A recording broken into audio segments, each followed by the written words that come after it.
The transfer portal, it's a thing, and Alabama's going to have to deal with it. Locked On Bama, your daily podcast on the Alabama Crimson Tide. Part of the Locked On Podcast Network, your team every day.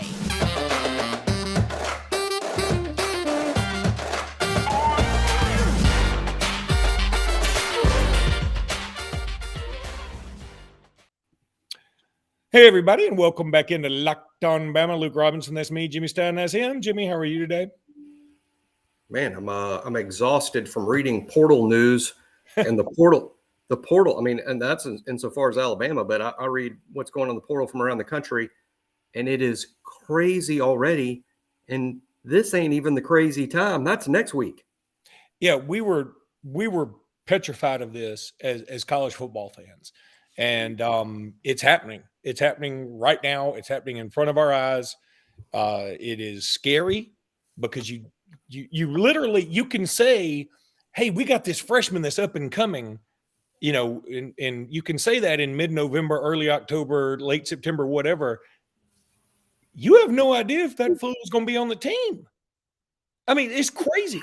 So today, I mean, we talked about Damian George getting in the portal yesterday. Christian Leary, Trayshawn Holden, and Tanner Bowles are all in the portal now. Now, look, you could make Christian Leary and Trayshawn just scored a touchdown in the Iron Bowl, by the way.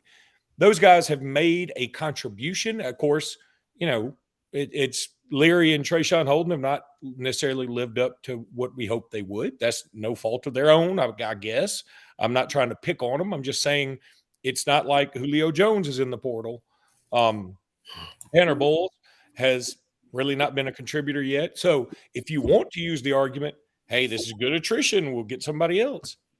I mean, I guess. But what I worry about with things like this is chemistry and keeping the team together and on the same page. And boy, it's not like any one of these guys leaving, or even the accumulation of three of them leaving kills me. I know this isn't it. There's going to be more. Probably, I would just off the top of my head say, not even counting the guys we expect to move on to the NFL, I think there'll be at least 10 more players that will enter the portal at some point, whether it's this coming window or the window in the spring, which will be after spring practice. I think it'll be at least 10 more. Again, maybe even up to 20 more. That's how crazy it will be. This is the way I think of it. Several points to make. Number one, it has to happen. It has to happen. First of all, there has to be kids that get in the portal and leave because everyone wants to bring in 30 new kids. We're going to sign. Don't be the guy that wants to sign 30 kids and then freaks out every time somebody gets in the portal. If you want to sign 30, you've got to have kids leave. There are no exceptions to the 85 rule. You have 85 scholarships and that's it. So however many come in, that many have to go out. So first of all, it just has to happen. Secondly, another way to look at, the portal is there are three types of situations in general that result in a kid getting in the portal. Three types, and these are the major types. Obviously, there can be little details and situations and circumstances, but there's three major ones. Number one, a kid gets kicked off the team. He has no choice. He can't return to the team. He's removed, be it discipline, be it academics, be it attitude. A kid is removed from the team. You can't remove them for athletic performance. That's against the rules. You can't just go up to a kid and say, you're not good enough to play here. You're cut from your scholarship. You can't do that. That is against NCAA rules. But you can remove a kid from the team for discipline-related reasons. So that's number one. Some of these kids, and I think we now have at least six kids off this past current team are now in the portal. The three today, plus the three that had already gone in the portal. I'm not saying any of them were kicked off, or maybe all of them were. We won't know that because Nick Saban just doesn't believe it's in the player's best interest to be forthcoming and super public about that sort of stuff. But the point is, some kids entering the portal may not have an option. They can't stay at Alabama anymore. They've been removed.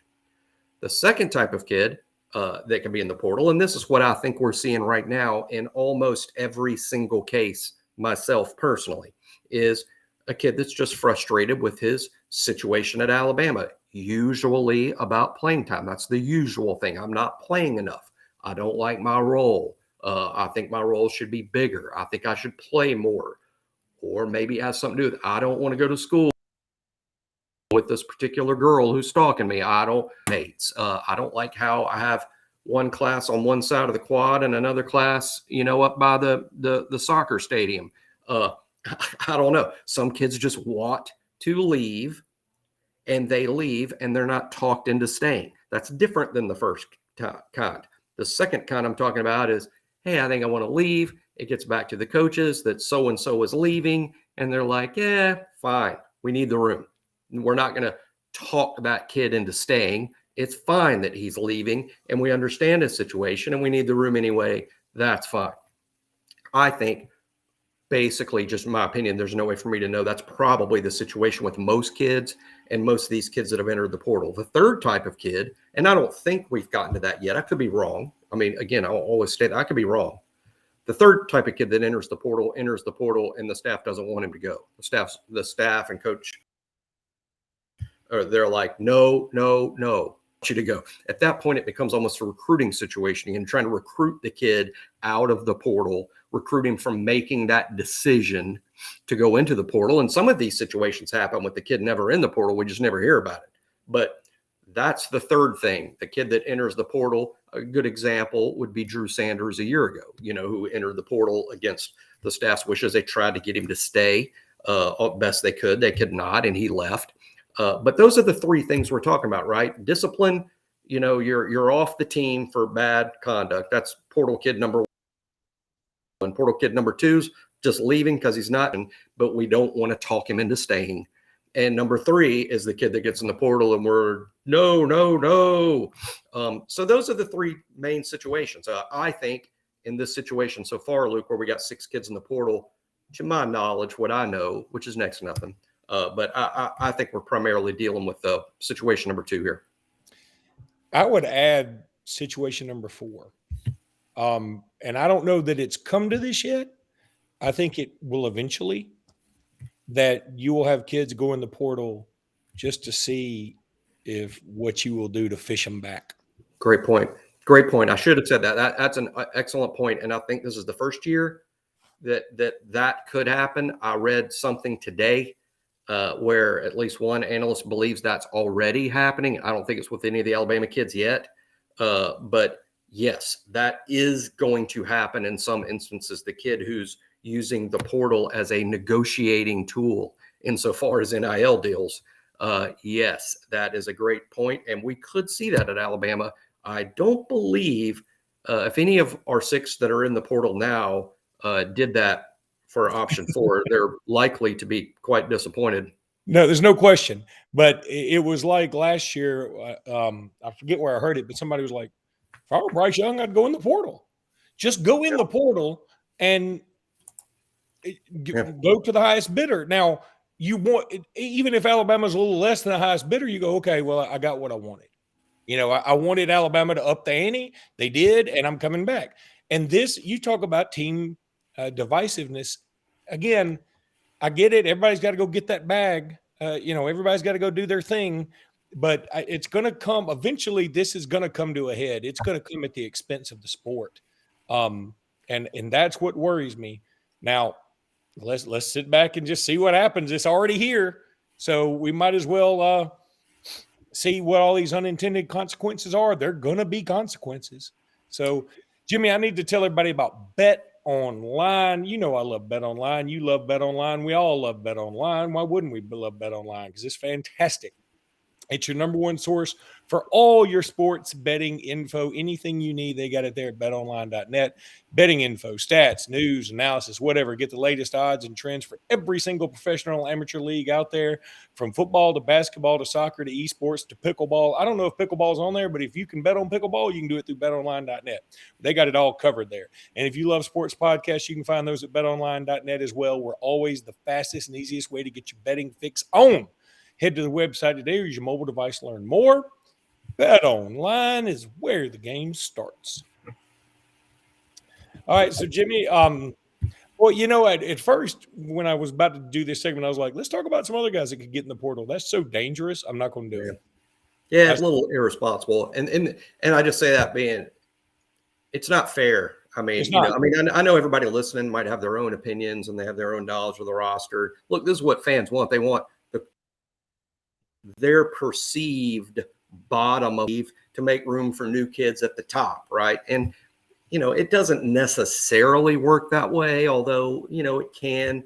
But it's not fair to assume, hey, this kid. It's almost like, man, I wish that particular kid would quit, and that's not the way to be support a college football team. So I just want all of them to be successful, hopefully at Alabama. But I also realize that there's only 85 spots, so not everybody can do it here. I guess another way to say this, then, instead of being irresponsible, have you heard of anybody that Alabama would consider a starter for next year, potentially portaling out? I have not, other than rumors that I put no stock in. But as you pointed out in the last segment, that is so true. I'm not going to be surprised if a high-profile player at Alabama gets in the portal as a negotiating ploy, pushed by his people or his agent, because most of these high-profile kids have their own NIL agents now. That is not going to shock me. I think that whole situation is just bad for college football, but it's coming. But no, rumors that I hear, I don't put a lot of stock in because I hear so many. But I just know this without naming specific names, because I really don't honestly have them. I would be guessing, but I believe there will be at least 10 more players that we expect back, or that fans expect back, that will be headed to the portal. That could happen in December, January, or when the next portal window opens in late April. Something you and I do every year that we've always done for Crimson Country Club, which was the beginning of Locked On Bama. It led to Talking Tuscaloosa, and then, of course, Locked On Bama. We've always done class superlatives, where we talk about who we think the best signee is, who the signee that will have the biggest impact initially, who will do this, who will do that. One of the categories has always been, I'm more bullish than Jimmy on, and you're more bullish than me on. And I said in this category, Jimmy's more bullish than Luke on, and Luke being me, Tanner Bowles. And this is what I said. And I'm just going to read it without even pre-reading it, and hopefully it's not anything terrible.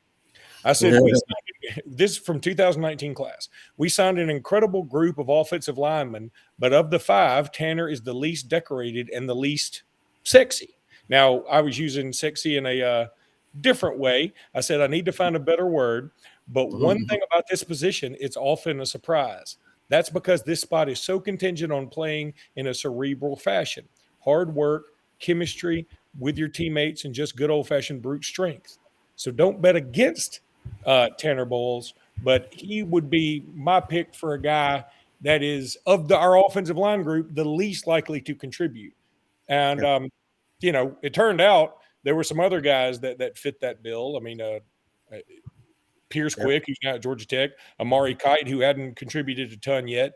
But so, we thought that was going to be a fabulous offensive line class that hadn't come to fruition. But anyway, again, losing those 3 guys in particular, I know that Christian Leary was somebody that message boards loved. They just loved his potential. But, what's funny is I'm trying to think about those 2 guys, specifically Trayshawn Holden and Christian Leary's careers. And the only 2 plays that I can really come up with is last year against Arkansas, when Bryce Young found Christian Leary, and I think it ended up being a backwards pass instead of an actual pass for a touchdown. And that was all Bryce Young. I mean, that didn't have to be Christian Leary to do that. You could have been Tanner Bowles to score a touchdown right there. And then Trayshawn Holden this year against Auburn. Trayshawn's got quite a few catches, and he's made plays. I mean, of the 6 kids in the portal, Holden's the one that's played the most with the ones. Yeah. And had he returned, it makes sense that he would have been in the rotation. It's pretty rare. It has happened. but it's pretty rare in the course of kids' careers at Alabama under Saban that their first team is freshmen and sophomores and then benched as juniors unless there's some sort of discipline thing. So Holden would have played, but I do think that these young receivers that emerged over the course of the season, and we saw Kendrick Law emerge late this season, I think these young guys were sort of leapfrogging Trayshawn, and I think he sort of saw the writing on the wall that his role was likely to diminish as the young guys got more experience in the spring and next fall camp. So I would think that Holden left because he saw his role diminishing as the younger players were sort of getting ready to take over that wide receiver position. Leary just didn't play much at all this year. I know he had an injury in fall camp. That might have affected things. But I think Leary, much like Holden, sees the same thing. These true freshmen that were here last year, they made quick moves up the depth chart, and then Leary couldn't get on the field. It's not like that situation was going to change. Now you got a JUCO kid coming in the next class, Malik Benson. He's going to show up to be an immediate contributor. So I think Leary and Holden just left to go someplace where they're more likely to get full-time first-team snaps and be a bigger thing.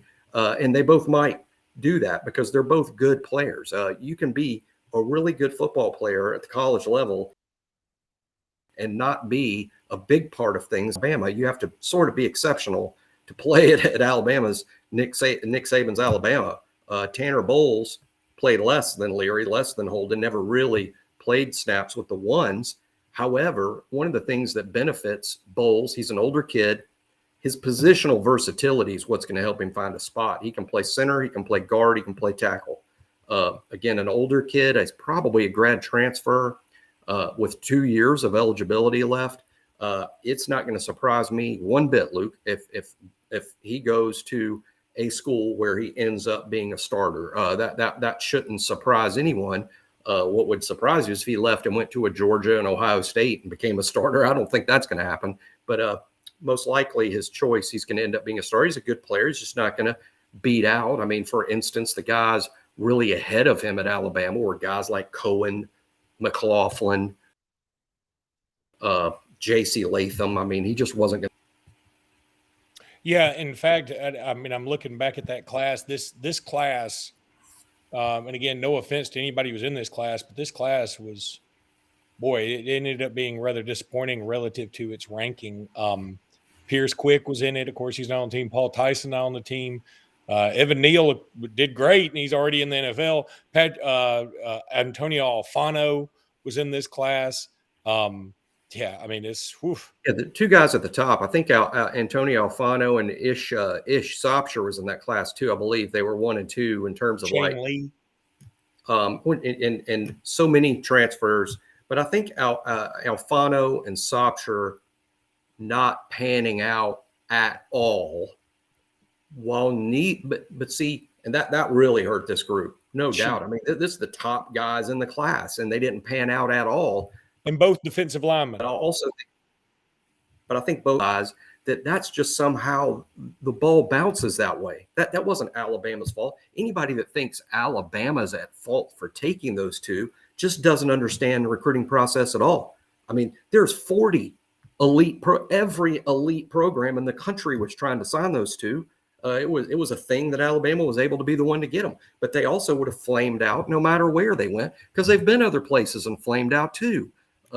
You take those kids 100 times out of 100. Did it work out? No. And it's really bad luck that it was two in the same group. And hey, when your top 2 catches of the year both don't pan out at all, it's kind of hard to bounce back from that. Jimmy, we're going to take a break. When we come back, we're going to talk a couple of odd and end things and a little bit of the Super 7 coming up. All right, Jimmy, first of all, I talked to some folks associated with the basketball program. Seems like Noah Clowney's going to be okay. He has, he bruised up pretty good, and the bruise was near a nerve or something, which explains maybe the way his leg was twitching and almost vibrating after he fell the other night against North Carolina. But I'd sort of forgotten to ask about it. And then I started talking basketball again. I was like, oh man, we need Noah Clowney back. And it seems like everything's going to be okay. I would suspect He will play against South Dakota State this weekend in Tuscaloosa. That's good news. Bowl projections, most of them now are unanimous in Alabama probably playing Kansas State, which I absolutely loathe this matchup for numerous reasons. Number one, it is completely, speaking of unsexy, no offense to Kansas State, but that's He'll be offended. yeah, I guess they're going to be offended. I don't mean it to be offensive, but it's sort of like Alabama, Utah in '08. It just doesn't, it's not going to ring a lot of bells. And especially if Kansas State loses in the Big 12 championship game, they're going to have 4 losses. And see, they don't have a lot of dudes that are going to opt out and wait for the NFL. I mean, I would say even bet that Deuce Vaughn, who is a fabulous running back, he's a ton of fun to watch, just a little ball of excitement, just human B12 shot. He's going to go out there and want to play against the best and show NFL teams what he can do. Meanwhile, again, this has not been announced, but I'd be willing to bet Bryce Young, Will Anderson, Brian Branch, Jordan Battle, blah, blah, blah. Those guys sit out. I mean, and it makes sense for them to sit out. And so it's going to be one of those games where we're going to go in there sort of half-cocked against a team that is going to be fully cocked and ready to rock. And I don't like the matchup. I would prefer it be somebody else, but it's just going to be what it's going to be. So Jimmy, finally, let's talk a little Super 7. Tonight is Thompson versus Auburn. That's a fantastic matchup. So much intrigue. I mean, Brian Harson's kid is still on the Auburn high school team, so I assume he'll be back in Jordan-Hare Stadium. Tony Mitchell, Peter Woods, Braden Joyner, those guys are committed to Alabama, Clemson, and Auburn, respectively. So, yeah, this is going to be a fun game. And, of course, 2 years ago, the Thompson-Auburn game was one for the record books. I mean, where Auburn blew a lead that was unblow-upable. And they blew it, and Thompson won it. So I suspect they'll want some revenge. Oh yeah, I'm super excited about it. Really excited about seeing several kids on both teams, but particularly the Thompson team because Alabama's recruiting so many of those guys. And the 8th grade quarterback Trent, related to Tua, closely related to Tua. My understanding, and I'm still trying to piece this together, is the 8th grade starting quarterback Thompson is Galu's sister. So so that would make them first cousins. So he's a first cousin to Tua. His dad is from the contiguous U.S. and not Hawaii. So that's why not everybody would know that. So anyway, I'm excited to see him, especially in this level of game. And of course, Traquan Fagan's little brother, Antoine, one of the most highly recruited 2025 kids in the country. Alabama recruiting him very hard. He's one of the 2025 guys. Looks like a fantastic class in state. Fagan's near the top of that group. Of course, I want to see Peter Woods headed to Clemson. Want to see Tony Mitchell committed to Alabama. Want to see those guys. And Auburn is one heck of a high school football team. And this could be a real classic.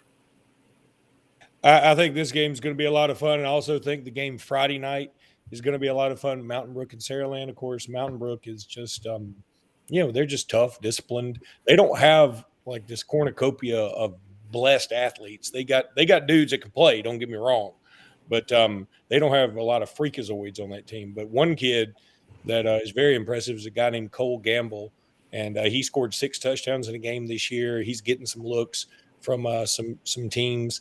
Do I think he's going to be in the SEC? I don't think so, but I think he's going to end up playing D1 football somewhere.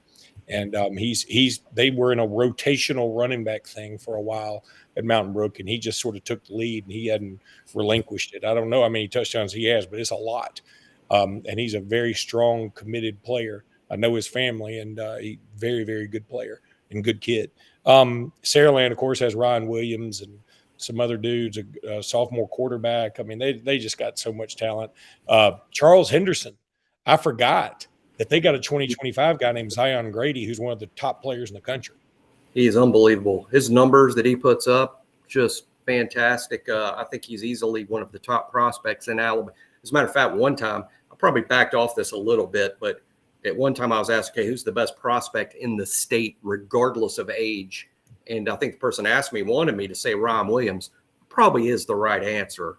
But my answer was Zion Grady, the pass rusher at Charles Henderson. that's how good he is. I mean, I think he's in that discussion as the best prospect in the state, regardless of age. Ryan Williams is in that discussion too, for sure, as is Fagans, I think, at Thompson, and even Peter Woods, some of the 23 guys. It's so easy to look forward instead of what's right in front of you. But, Peter Woods, one heck of a prospect, unfortunately. Yeah, and that 2025 class is going to be so interesting and pivotal because really, I mean, that's going to, in 2025, assuming Saban is still here, then that's going to be a time when like some coaches like a Hugh Freeze will be able to really use the, hey, you want to commit to Alabama because Saban's not going to be there the whole time. And meanwhile, Hugh Freeze will have had 2 years to sort of build up some relationships. So I wouldn't suspect Auburn's going to make a dent big time in Alabama's class this year, but I think they could make a dent going forward as Saban gets older, Hugh gets a little more entrenched and gets a little more well-known. So, I think that's going to be one to watch. I mean, thank goodness Ryan Williams already committed, but I mean, it's 3 years out before he can actually sign. So I'm not going to. And his dad signed with Auburn. I bet Hugh Freeze, that's one Hugh probably has circled. He wants to see if he can, he'll eventually find Ryan Williams. Won't take long.